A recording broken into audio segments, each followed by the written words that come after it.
આપણે સૌ જાણીએ છીએ કે મતદાન કરે એની પહેલાં આપણે જ્યારે મતદાન મથકમાં પોતાનો મત આપીએ એની પહેલાં આપણી આંગળી ઉપર અવિલોપ્ય શાહીથી એક માર્ક કરવામાં આવે છે. આ જે અવિલોપ્ય શાહી છે એનું જોગવાઈ આપણને રેપ્રેઝન્ટેશન ઓફ પીપલ્સ એક્ટ 1951ની કલમ 61માં મળે છે, જેમાં એવું કહેવામાં આવ્યું છે કે બોગસ વોટિંગ ના થાય અથવા ડબલ વોટિંગ ના કરી શકે એના માટે આવી કોઈ પણ પ્રકારની શાહીનો આપણે ઉપયોગ કરી શકીશું.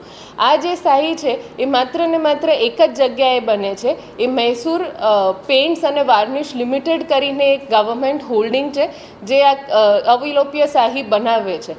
હાલના ડેટા પ્રમાણે 26 લાખથી વધારે બોટલ્સ આ જે સહીની છે એ પૂરેપૂરા ઇલેક્શન્સમાં એનો ઉપયોગ થવાનો છે. આ સહી માત્ર ને માત્ર આ કંપની ઇન્ડિયન ઇલેક્શન્સ માટે નહીં પણ 25 અલગ અલગ કન્ટ્રીઝ જેમ કે ઘાના છે, સાઉથ આફ્રિકા છે, મલેશિયા છે, મોલદીવ્સ છે, ત્યાં પણ એનો સપ્લાય આપણે કરીએ છીએ. આ જે સ્યાહી છે એમાં એક સિલ્વર નાઇટ્રેટ નામનું કમ્પાઉન્ડ આવે છે.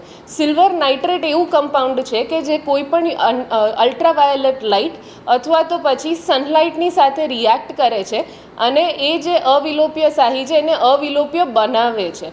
આ શાહીનો અસર લગભગ 2 અઠવાડિયાથી લઈને 4 અઠવાડિયા સુધીમાં એ તમારા હાથ ઉપરથી એનો રંગ નથી નીકળતો અને આના માટે થઈને કોઈ પણ વ્યક્તિ એક જ વાર મત આપે એના માટે થઈને આ અવિલોપ્ય શાહીનો ઉપયોગ આપણે ઇલેક્શન્સમાં કરતા હોઈએ છીએ. તારીખ 12મીથી લઈને 19મી સુધી જે નામાંકન પ્રક્રિયા હતી એ પૂર્ણ થયેલી છે.